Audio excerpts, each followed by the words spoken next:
Três homens chegam a Caxias do Sul, na Serra Gaúcha, com uma denúncia chocante. Os três homens contam que haviam fugido de um alojamento em Bento Gonçalves, cidade vizinha, e que lá estavam prestando serviços para vinícolas da região. Eram presos, obrigados a enfrentar longas horas de jornada, péssima remuneração, oferta de alimentos estragados e inclusive maus tratos e violências físicas. Uma operação foi realizada pela Polícia Rodoviária Federal e pela Polícia Federal e acompanhada pelo Ministério do Trabalho e Emprego, onde localizaram o alojamento e lá encontraram mais de 200 trabalhadores nas mesmas condições que os três que conseguiram escapar e buscar ajuda. Vem comigo entender todo esse caso que chocou o Brasil e escancarou um retrato degradante da nossa sociedade. Olá, eu sou a Glau e sejam bem-vindos ao canal Sem Rumo. No vídeo de hoje a gente vai falar sobre essa situação horrível descoberta relacionada ao trabalho análogo à escravidão, agora em fevereiro de 2023, no Rio Grande do Sul. Assim como no caso Robinho, eu dividi com vocês que eu passei muita raiva escrevendo aquele roteiro, esse aqui foi bastante parecido nesse aspecto. Então eu convido você a ter muito sangue de barata ao assistir esse vídeo, porque eu tenho certeza que se você for uma pessoa minimamente decente, você vai se irritar com o que eu vou te contar. E já recompensa aí toda a raiva que eu passei deixando o teu like, se inscrevendo aqui no canal e compartilhando esse vídeo com alguém, pra gente passar aquela raiva bem juntinhos. Agora sim, sem mais delongas, bora pro caso. Segundo os trabalhadores resgatados, eles eram aliciados, em sua massa maioria, na Bahia, e era prometido para eles uma remuneração de R$ 3.000 mensais, mais acomodação e alimentação. Então, esses trabalhadores sairiam da Bahia, viriam para Bento Gonçalves, no Rio Grande do Sul, onde trabalhariam ali com as vinícolas. Mas, como você já deve saber, não foi bem isso que aconteceu. Segundo uma matéria do G1, a empresa que contratou esses funcionários era a Phoenix Serviços Administrativos e Apoio à Gestão de Saúde, mas ela era bastante conhecida como Oliveira e Santana. Eu não sei se esse era um nome fantasia ali para a Fênix ou se era, na verdade, o nome de uma empresa antiga desse mesmo proprietário, que a gente já vai falar mais um pouquinho sobre isso. De toda forma, essa empresa prestava serviço para vinícolas bastante famosas aqui no Rio Grande do Sul e no Brasil inteiro. A vinícola Salton, a vinícola Aurora e a cooperativa Garibaldi. Inclusive, gente, a vinícola Salton já tinha viralizado aí na internet alguns anos atrás, inclusive virou meme por causa de uma declaração dada aí pela diretora da vinícola, a Luciana Salton, onde ela afirmava que o sobrenome dela não lhe garantiu o emprego. E aí é lógico, né, gente, que isso aí virou piada, todo mundo deu risada dessa entrevista. Então, a Salton já tinha estado na grande mídia aí por causa desse meme. E agora volta de uma maneira, assim, horrorosa, né? Dessa vez acompanhada da Vinícola Aurora e da Cooperativa Garibaldi. Em Bento Gonçalves, esses trabalhadores eram obrigados a trabalhar das 5 horas da manhã até as 20 horas. Eles tinham que trabalhar todos os dias da semana e folgavam apenas no sábado, mas na folha ponto deles, eles eram obrigados a colocar como se eles folgassem também no domingo, mas a realidade não era essa, eles tinham que trabalhar no domingo também. Os trabalhadores também relatam que os representantes da Fênix ofereciam alimentos estragados para eles comerem. Eles contam também que só podiam comprar alimentos de uma lojinha que era do próprio proprietário ali da Fênix. E que o valor dos produtos era superfaturado e todo esse valor ia sendo descontado do salário deles. Só que como eles gastavam muito, né, porque o valor era exorbitante em cima ali dos produtos, eles acabavam ficando sempre em dívida com o dono ali da lojinha, né? Que era o mesmo cara que tinha contratado eles. Então, eles eram impedidos de sair do local porque eles tinham uma dívida a pagar ali com o cara que tinha aliciado eles. E isso é extremamente comum, isso é o modus operandi do aliciamento para o trabalho análogo à escravidão. Justamente a pessoa, ela vai ter que estar sempre em dívida com o aliciador para que ele jogue isso com a pessoa que está sendo aliciada. Isso faz parte da manipulação. E a gente vê, assim, na massa maioria dos casos de aliciamento para fins de trabalho escravo ou para fins de exploração sexual. Enfim, né, as pessoas são aliciadas aí para vários fins, mas em todos eles a gente consegue ver esse padrão de tentar endividar a vítima para que ela não consiga escapar tão facilmente. Por causa disso, eles tinham suas famílias ameaçadas, né? Que também é um padrão super comum aí desses aliciamentos. E tudo ia escalonando até chegar às agressões físicas. Eles eram espancados, sofriam agressões com choques elétricos e spray de pimenta. Inclusive, itens relacionados a isso foram encontrados no alojamento, o que corrobora ainda mais o depoimento ali dos trabalhadores. Antes da gente ir para o próximo tópico aqui do meu roteiro, eu quero ressaltar que a gente já tem um vídeo sobre tráfico de pessoas aqui no canal, para fins de exploração sexual. Mas, gente, as coisas elas se linkam muito. Então, esse tráfico para fins de trabalho análogo à escravidão também acontece num padrão bastante parecido, o aliciamento, né? Uma promessa muito maior do que pode se cumprir quando a pessoa chegar, né, no local para trabalhar. Então, vou deixar linkado aqui alguns vídeos no card, vou deixar aqui na descrição mais vídeos que eu já produzi sobre esse tema para a gente entender também melhor como que funciona, entre aspas, essa escravidão moderna, né, e o tráfico de pessoas. Agora eu vou falar um pouquinho para você sobre as repercussões do caso, né? Então, ali no final de fevereiro, esses três funcionários, entre aspas, três vítimas, né, conseguem fugir do local e pedir ajuda para mais de 200 outras pessoas que estavam presas ainda. E aí, gente, as repercussões disso foram assim gigantescas. E se você acha que você já passou ódio até aqui, daqui para frente, meu filho, você tem que preparar seu coração porque a gente vai ficar ainda mais com raiva.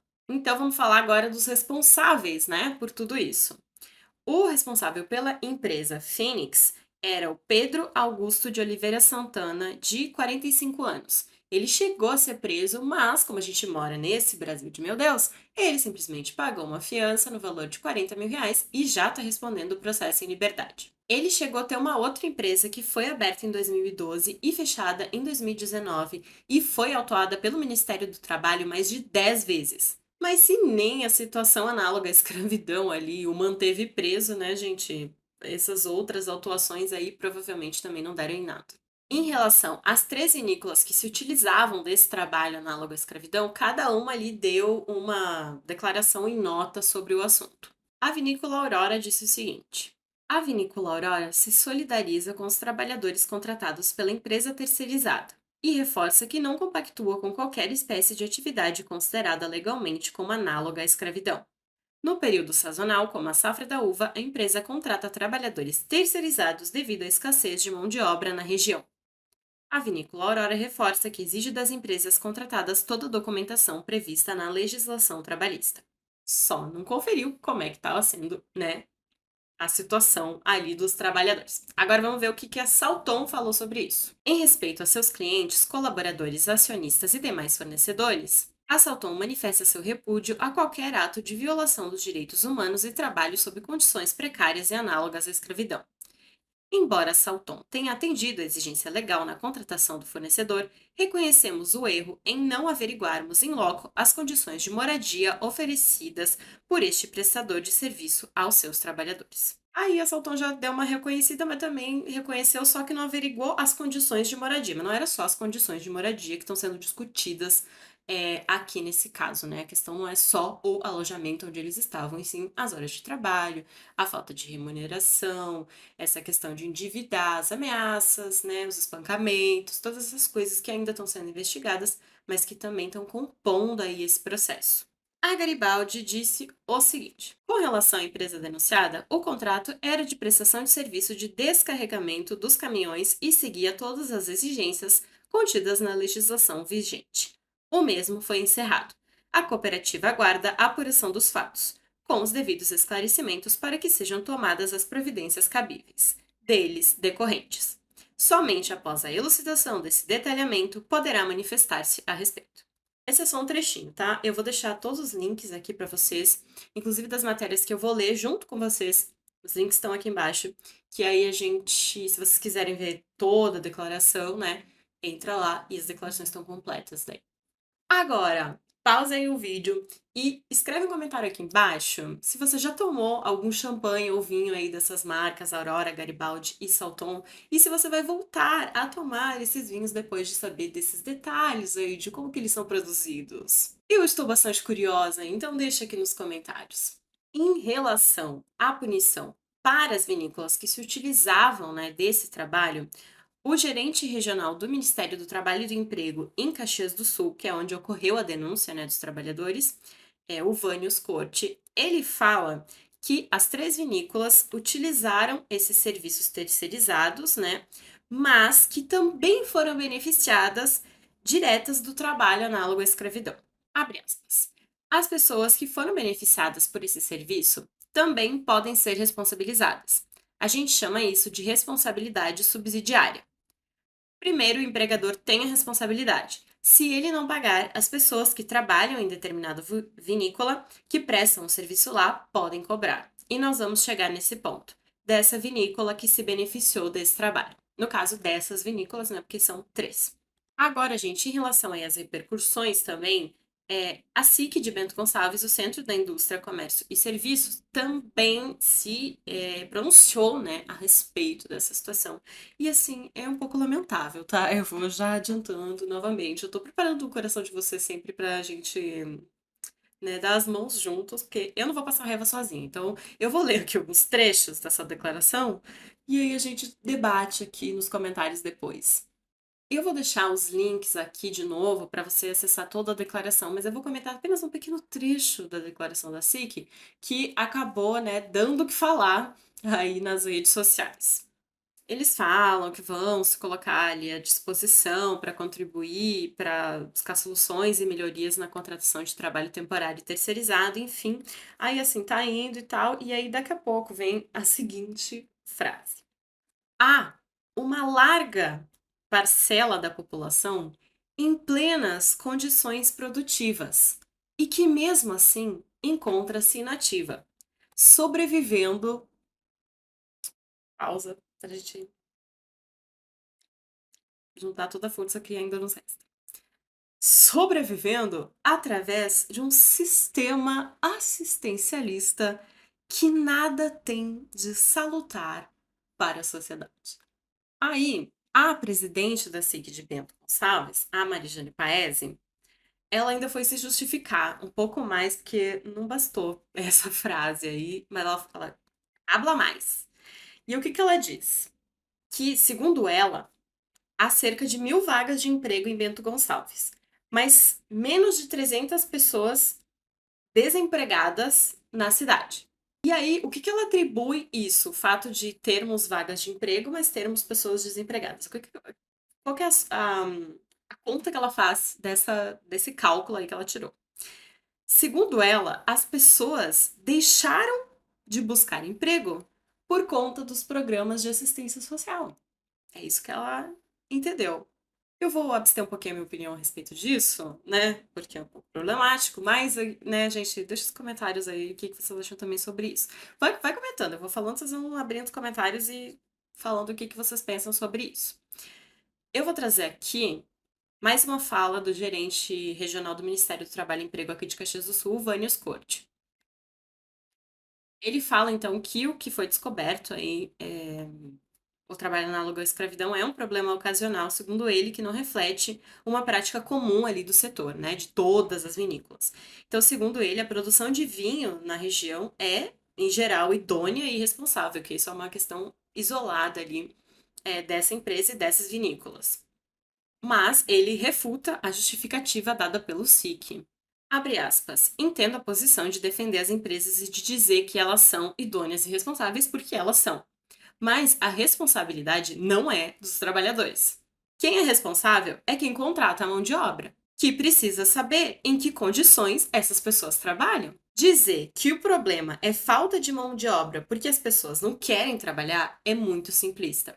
As empresas podem vender. Gente, eu queria tatuar essa frase na minha testa. As empresas podem vender uma garrafa de vinho a R$ 200, mas não podem pagar um pouco melhor? Se a remuneração fosse mais adequada, será que não teria mais gente? Fecha aspas. Mas essa situação, ela não para por aí. O povo tá adorando falar da sua opinião, assim, aleatoriamente, sabe? Na internet. E as coisas foram, assim, para esferas um pouco mais preocupantes.